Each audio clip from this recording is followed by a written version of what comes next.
1 minute to entry. Well, I collect the series of Lost in Space. The reason why is that when it first came out in 1965, 1966, I watched all the episodes then, and I was completely hooked. I was only a school kid at the time, but I was completely hooked on the series. And I thought to myself, I hope one day they bring that series back. And I wrote roughly about 2 letters every year to ITV for 22 years, asking if they would bring it back. And each time they used to send a letter back saying, we have no plans to re-show this programme at the present time. And then in February of 1988, I bought the TV Times, and there it was, back on Sunday, 1 o'clock. So I went out and bought a video recorder, some blank tapes, so I could tape the whole series. I collect theatrical sound series cartoons. These are cartoons that would be normally shown at the cinema. Cartoons that are made during what I would call the golden age of cartoons between, say, 1929 and 1965. I think after I'd had the video machine for a few days, the news was reported that Lech Wałęsa was going to be released from internment, and therefore I decided that it would be a nice idea to take the news. That's what started me off. I was watching the item, and there was all this film of Lech Wałęsa before he had been interned, and the news that he was going to be released and all this, and I thought, well, this is very nice. It would be nice to have this on tape. So from then on, I started to tape the news, and then I used to do it every single night, and I kept that up, all the newses, every night, until 1984, when I actually visited Poland. We usually begin by getting the weekly TV times, radio times, and pick out exactly what we're going to want for that week, arrange that we should be in, and then refer to the Hollywood musical book, which tells us all the numbers that will be in the film. I was a jazz fiend from the 20s and 30s, anything up to 1940. Patty was always on the 40s, so she sort of showed me those. And together, like between the two of us, we've sort of like got this collection that spans the lot.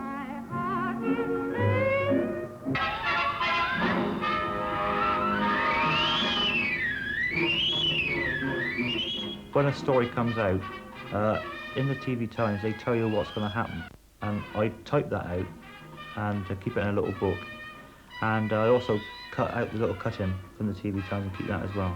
So I give a story rating out of 10, and most of the stories are 10 out of 10. The lowest I've ever given is 6 out of 10. There are 84 they made. I've now got 78, so I've got 6 more to go. Carol records the news and edits the Eastern European sections onto a compilation tape. She's concerned about human rights in Eastern Europe, but that's not all she's got in her video collection. Another of my big interests is pop music. I've been a pop music fan since 1957, and I'm still going strong in 1989. Over here is all the pop compilers. It goes up to tape 48 at the moment, and hopefully I will get a few more eventually. Then over here we've got the oldies snippets. I was very interested in old music from the 50s and 60s.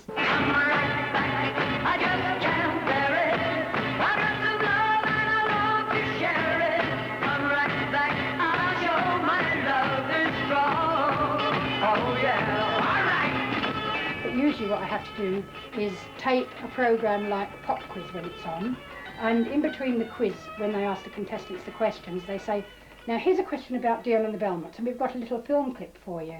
And so they'll show about 30 seconds of Dion performing The Wanderer. And I think, you know, my eyes light up with glee, and I think, oh, lovely, I'll have this. I've been sitting here since dawn. So I record them off of the shows, which are mainly for children, like BBC's Ralph Harris Cartoon Time. This is my Bible, made by Jeff Lenberg, who wrote it all. It's called the Encyclopedia of Animated Cartoon Series. Actually, it was published in America, but I managed to get hold of a copy over here by a little bit of arm twisting. And this does all the cartoon characters. You can see Fred Flintstone, the Flintstone families. This is the made-for-television series, mind, but the theatrical sound series like Mr. Magoo. And here we have Mighty Mouse, which is done by Paul Terry, Mickey Mouse, and all the cartoons are listed as we go down. Patricia and Mike love musicals, but they only collect the actual song and dance numbers. Recording the singing, but not the talking, involves much frantic button pushing. There's about 39 That's Entertainment tapes, which was an idea that we first derived from seeing the film That's Entertainment and saying, well, that's only MGM Films. And there are lots of other studios, lots of other musical numbers we would like. I think the most exciting thing is getting the joins in the clips right, because all the time the film is on, I mean, we're absolutely on tenterhooks. Is there going to be a song? Are we going to get in 3 words too late? Is it going to look absolutely awful? But if, when it's finished, you sort of sigh and then run through it and it's good, you sort of go, that's it, we've got another one. Got it, yeah. During the children's summer holidays, the programmes are actually jam-packed full of cartoons, and therefore you have to be at the video recorder setting up the timer every day. And then, of course, you get too many tapes and you have to sort them out. So there's more or less a good portion of work there.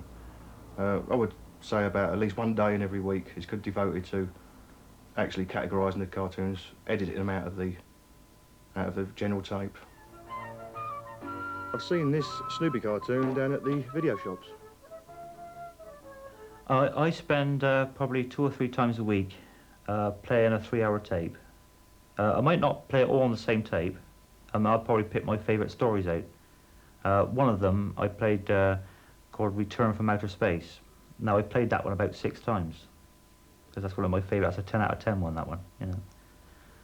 But one that I've only probably given 6 or 7 out of 10, I might not play quite so much. What would happen if you ever missed a programme? I wouldn't. If I watched it as often as I would like to, then I'd probably end up never getting anything else done. But of course, sometimes I get a lot of free nights, you know, when I don't have to tape the news or anything like that. And I think instead I'll sit down and watch a programme like, say, the one called Enemies of the State, which was made by Granada, and it was about Stena Tomin of Charter 77, and all about her life in Czechoslovakia and how she came to live in the West. And that's actually one of my favourite programmes, and it does get watched again and again. It's like a living picture book. It is. You sit there, and in that 3 hours, you just sit there, and they're rattling past. There's Fred Astaire dancing with Ginger Rogers. It goes on to Deanna Durbin singing. Yeah. Goes on to Mae West. And this is video, isn't it? This is video at its best. You know, I just didn't realise what pleasure video was going to bring me until I realised I could move from books, pictures, even sound, into seeing it all, where you've got the lot. You've got the picture, it's moving, you've got the sound, you've got the stars and what they did. And I think, you know, that is great. Oh, I'm just in love with it, you know. I mean, I think I will always record things. I can't imagine the time coming when I won't be doing it, you know, because I've just always been a collector, you know. I mean, it started with the records and, you know, now it's gone on to the videos as well, and it's just a part of me for some reason. I just have to archive things, and I just imagine I'll still be doing it when I'm about 80 years old. They're very cute and I like them. I could watch them forever. This is something you need when troubles come along and you feel you need something. If there was a fire... I suppose it's like that's what having we a grab, drink. isn't it? Yes. And the dog. Oh, and the dog. So if there was a fire, that's it. We'd grab the Yes, videos, the videos, and the dog, definitely. and that's it. The rest can go, but I mean, no way we're going to lose that lot. That's right. Now, in Lost in Space, if Dr. Smith is under any sort of pressure, he goes, the pain, the pain. And I do the same thing. And he also got a little habit of waving his fingers like that. If he's going to say goodbye, he'll go like that, you see. And when I finish work at night, I say to my colleague, goodbye. I do exactly the same. Well, farewell.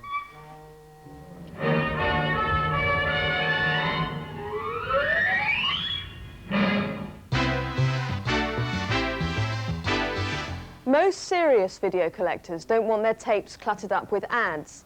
But in the future, it won't just be a case of dashing for the pause button to leave them out. You'll have to contend with ads on pre-recorded cassettes as well. Until recently, the idea of ads on videos seemed like a real non-starter. Surely everyone would just fast forward straight through them. But now, new research has revealed that almost as many people remember advertisements seen on fast forward as seen at normal speed. So to coincide with this revelation, we can formally announce the era of the video advert. American exercise tapes already have them, and so will the American releases of Rain Man and Batman. Rent a copy of A Fish Called Wanda, though, and you'll see this. Hello, I'm John Cleese, and today I'm here to address a very serious issue, an issue with the potential to affect us all: subliminal advertising. A very subversive technique which uses images flashed before our eyes that last only a split second, but just long enough to imprint in our vulnerable minds a product's name. Not just that either. Sophisticated vocal tricks are sometimes used without our realizing it at a conscious level.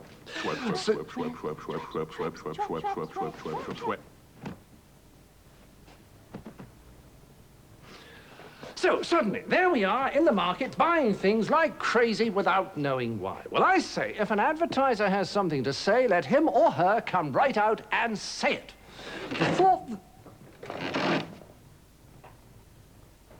The thought that these people are assaulting us with their hidden persuasions morally offends me. There, I've said what I came here to say. And now there is a film to be seen, or a movie, as American persons call it, starring my twin brother. So sit back, relax, and if I may be so bold, try pouring yourself a glass of the first non-alcoholic sparkling beverage that comes to mind, whatever it may be. Thank you.